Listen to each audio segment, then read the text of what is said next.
And okay, sorry. What happened? I actually did an analysis. I'm having some issues. What happens? The analysis gets, uh,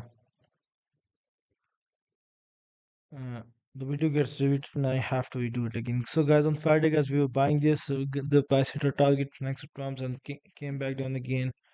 And so Trump has been making a lot of money, guys, and giving us some pennies leftovers, whatever he wants to give us. So we'll take just what. So he will just take whatever he gives us and continue with our life, guys. So guys, it looks like it start with the 4H.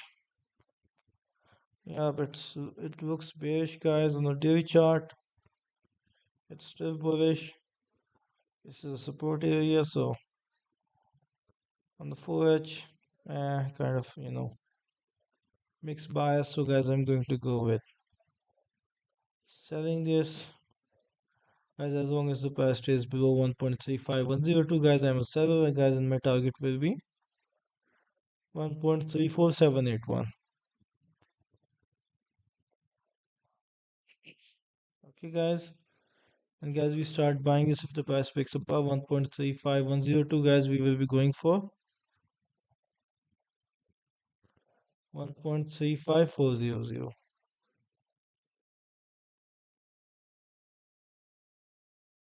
So wishing you guys the best of luck. Hope you guys make money trading this pair.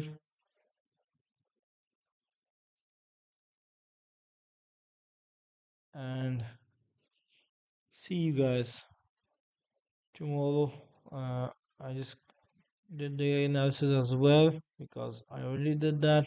When I started the analysis, the recording automatically stopped. I don't know why, and it didn't even get saved. It just got deleted, and that wasted a lot of my time.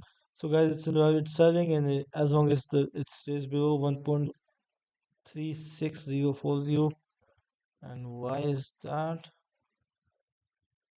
36, where's 36? Okay. Oh shit.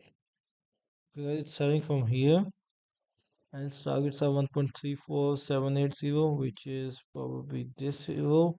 The second target is 1.3390, which is right here. So I give it the daily chart, and I think it's using the daily targets. So it's too much, but it is kind of bearish. So let's see what happens, guys. Wishing you guys the best of luck. Hope you guys make money trading this pair, and see you guys tomorrow.